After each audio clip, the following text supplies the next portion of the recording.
আমার ছোট্ট সংসার গোছানোর জন্য অনেক জিনিসই কেনা লাগে, আর এর মধ্যে একটা জিনিস কিনলাম যেটা আমার খুবই প্রয়োজনীয় ছিল।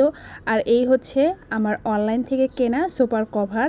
প্রথমে দেখাচ্ছি, এগুলো হচ্ছে কুশল কভার ছিল। আর আমার সোফাগুলো 2-1, এই জন্য আমি 2-1 সোফার জন্য সুপার পিকচার দিয়ে অনলাইন থেকে অর্ডার করে নিয়েছি। বাইরে থেকে যে এত পরিমাণ ধুলাবালি আসে, প্রত্যেক দিন মোছা আমার পক্ষে সম্ভব হয়ে উঠতেছিল না। আর এগুলো হচ্ছে একটা সিঙ্গেল ছিল আর একটা ডাবল সোফার জন্য কভার ছিল। আর প্রথমে কেনার আগে একটু ভয় পেয়েছিলাম যে কাপড়টা কেমন হবে, আর মাশাল্লাহ সোফার কাভারগুলো অনেক ভালো হয়েছে। এইটা দেখতেছেন বেল্ট, সোফার কাভার লাগানোর পর নিচে এই বেল্টটা দিতে হবে।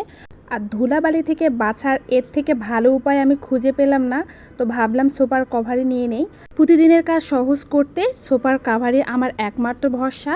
সোফার কাভারগুলো হচ্ছে স্টেজ বলে, এগুলো টানলে অনেকটা লম্বা হয়ে যায়।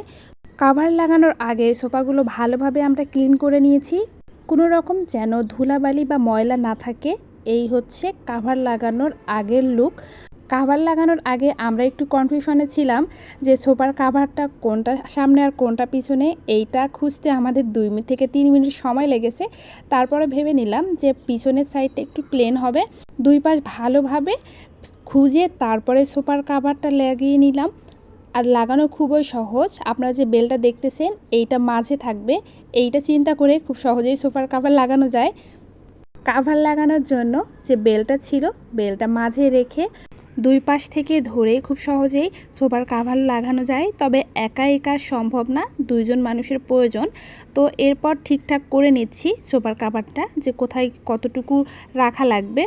কাভার কেনার আগে অবশ্যই আপনাদের সোফার পিকচার দিবেন, আর পিকচার দিলে ওনারা পিকচার দেখে সোফার কাভার আপনাদের ডিজাইন অনুযায়ী বানিয়ে দিতে পারবে। আমরাও সেম কাজটা করেছিলাম। সোফার ডিজাইনার সাইজে যদি আপনার কাভার বানিয়ে দেয় তাহলে দেখবেন যে খুব সহজেই সোফার কাভার লাগানো যাবে। সিঙ্গেল কাভারটা লাগাতে একটু ঝামেলারই মনে হয়েছিল, এইটা বোঝা যাচ্ছিল না যে কোনটা সামনের কোনটা পিছনে।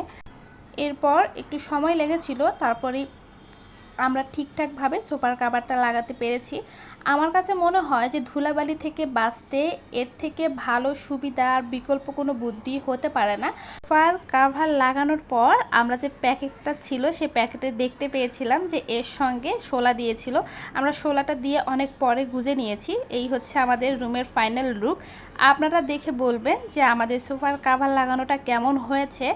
কাভার লাগানোর পর আমাদের সোফার ফাইনাল লুকটা কেমন এসেছে, তো আমার কাছে তো খুবই ভালো লেগেছে। আর আমরা একটু কালারফুল প্রিন্ট নেইনি, একটু ব্ল্যাকের মধ্যে প্রিন্ট নিয়েছিলাম ধুলাবালি থেকে বাঁচার জন্য। সোফার কভারগুলো আপনাদের কাছে কেমন লেগেছে, আর আপনারা যদি নিতে চান তাহলে আপনারা কমেন্ট করে জানাতে পারবেন, আমি লিঙ্কটা দিয়ে দিব।